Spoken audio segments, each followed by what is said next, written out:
A lot has changed since the days of the old world. You can see over my shoulder, this is what they used to use to tell the time back in the day. It's an astrological clock. It uses the houses, it uses the signs, and it uses the planetary energies to not only let you know what time it is, but what events are going to happen, since the events in our world are controlled by these luminary energies in the sky. You see, it's all about frequency. As you know, when Mercury goes in retrograde, or when any planet goes in retrograde, right? Or when you have like Jupiter in the first house or Venus in the second house, it's like different things happen. These calls for different energies, different events to take place in our reality. And side note, whatever the sun shines its light on, that is the events that's going to take place in our reality. So in the old world, they had these centers, right? These healing centers that today we call churches. And one thing that you might notice about most of these centers or churches is that on the top, they have antiquitech, which is copper that is made to receive frequencies. And these frequencies are used as healing energies to heal the human body. That is symbolized by the sacred geometry that's right here on the front, and that you will see at many churches. They use sound healing because each organ has its own resonant frequency. And whenever you are feeling dis-ease, that means that your organ is not vibrating at the frequency that it needs to be vibrating at. And so you can use sound healing to adjust that frequency. So that's what would happen at these centers. Here's another church where you can see the sacred geometry on the front. And this is to let you know, come. It speaks to your subconscious mind. Come and receive healing. Next time you take a stroll past the church, take a look at the windows. You might notice sacred geometry structures like Vesica Pisces or Metatron's cube and so forth and so on. Here's one more just to get that into your mind. Now, these are vibratory healing energies materialized, right? So that we can see with our human eye in this third density dimension. Now take another look at the window of a church. Now this is using cymatics like sound, right? You put sand onto a plate and you play sound.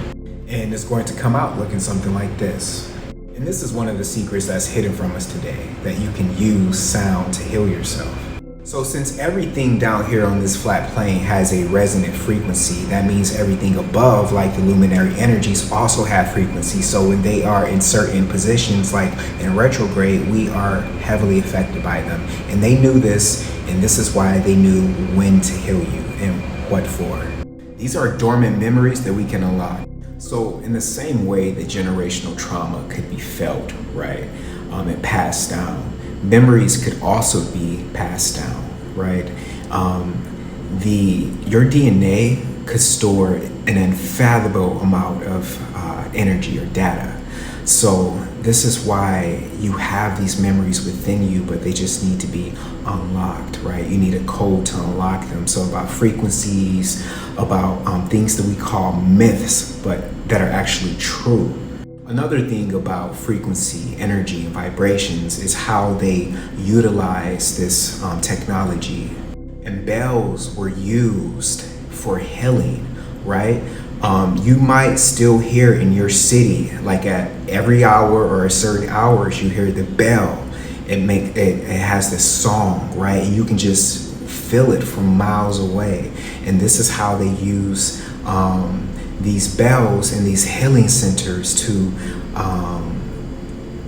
kind of tune them at certain frequency, right? And you can tune these bells to match the healing energy to get your organs back in tune. They are still used today, but the story behind them does not come with the bells. It's hidden intentionally. You might see them in your city and think that they're for decoration, but they were used for the healing of the body. Next time you pass over a sewer and you just see that this says bell system, now you know what the bell system is. Yes, it might, be for telephones, but it has a deeper meaning. One more thing, the ancients, when they wanted to know what time it is, they looked up. When we want to know what time it is, we look down. That's the difference. I mean, later they also used sundials, but essentially the information was coming from the celestials. They used the celestial clock. Okay, so here's the last question I'm gonna leave you with, right? You can tell that these days are going by at least 1.5 times faster. Did these clocks match the acceleration of the sun and the moon, as they rotate, or did they stay the same? I'll leave you with that. Thanks for watching. I love y'all. Peace. 5D Mystery School.